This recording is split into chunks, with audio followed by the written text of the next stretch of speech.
Hey everybody, in today's video I'm going to go over how to do a lookup that involves multiple criteria.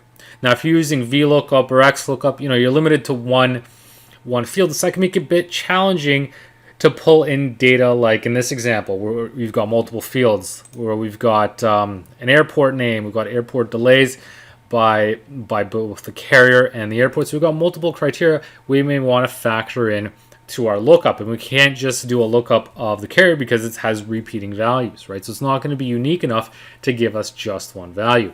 So I'm going to show you a couple different ways you can approach this and to still get a lookup with just one simple formula. And so I'm going to start by using a bit of a longer way, and that's by creating a unique key, because this is a way that would allow you to have a unique value that you can look up. So I'm going to insert a column next to the year here and call this my key. And an easy way to do this would be just to concatenate unique values. So I'll use a concatenate function, and I'm going to start with pulling in the carrier ID and then putting a separator such as a dash in between.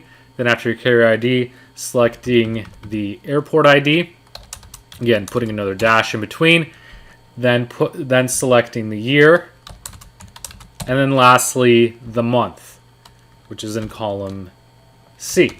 So I close this out, and now I've got a unique key that factors in the carrier name, the airport, the year, and the month. So this should be unique enough for this data set to pull in exactly what I want.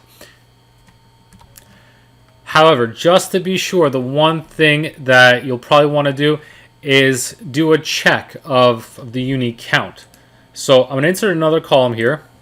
Just call it unique count.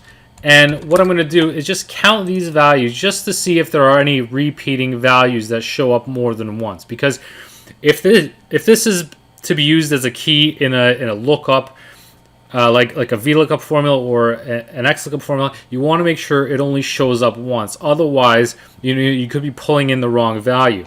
So what I can do in this case is use a COUNTIF function and reference the value next to it, and then search this entire column to say how many times it shows up in here.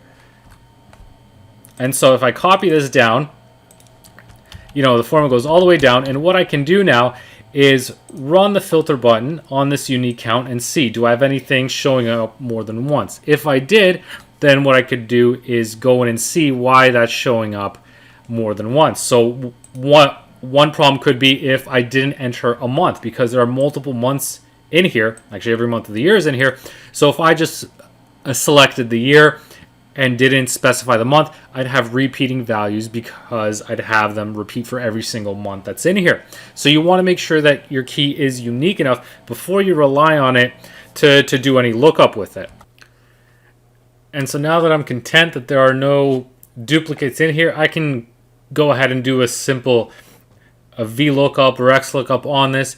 The only thing I would just want to make sure is that I'm using the same sort of logic in my lookup. So if I want to look up for a specific carrier, airport, month, and year combination, it needs to be in this exact same format for the lookup to work.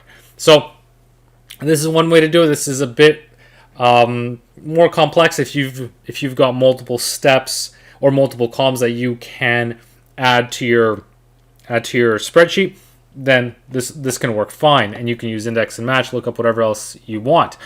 But I'm going to delete this and show you another way that you can do this. So I'm going to hide some columns here just to make some space on this, and instead of creating another column, I can use a SUMIFS function. And with a SUMIFS function, let's say I want to pull in the values from this column, this carrier delay field. Now with the SUMIFS function, it's always going to calculate or sum up everything that meets a certain criteria. And so that can be dangerous because, again, if you've got duplicate values in here, it can add it up multiple times.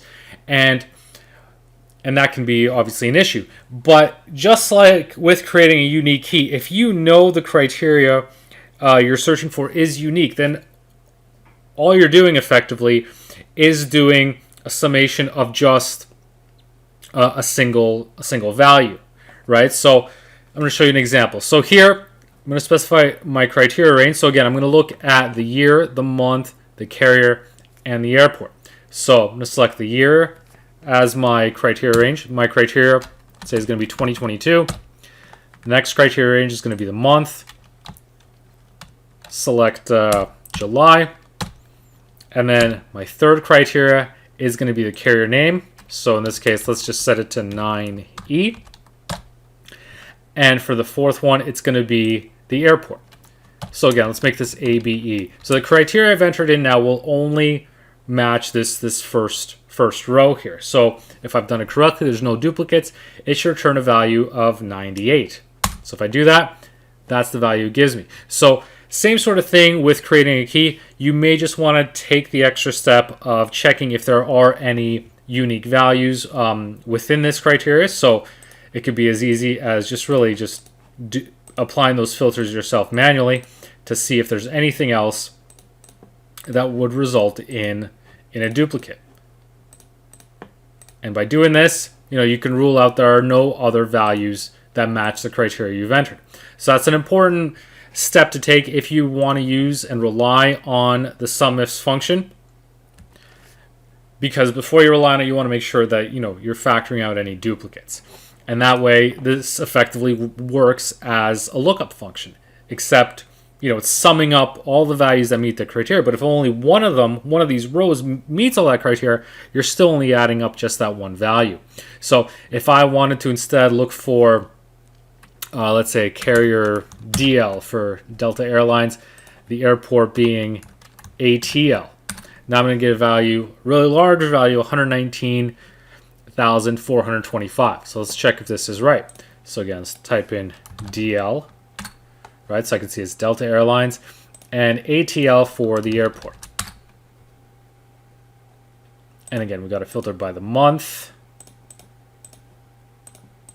And then we've got the year. And so we've got that value that I had before with the 119,425. So again, this is working just like you would want a lookup to work. So the SUMIFS function is pretty versatile in that sense, in that even though you're technically summing everything within that range, if you make it unique enough, you're still only getting one value. So those are two ways that you can look up multiple values, multiple criteria for a lookup. One is by using a unique key and adding a column. That can be a bit of a longer process to take, and you can arguably use the SUMIFS function in the same approach, because you're really looking at the same criteria, but within a SUMIFS function. So depending on what you want to use or what you prefer, those are a couple ways you can get around the limitation of just having a single criteria to search for in a lookup function.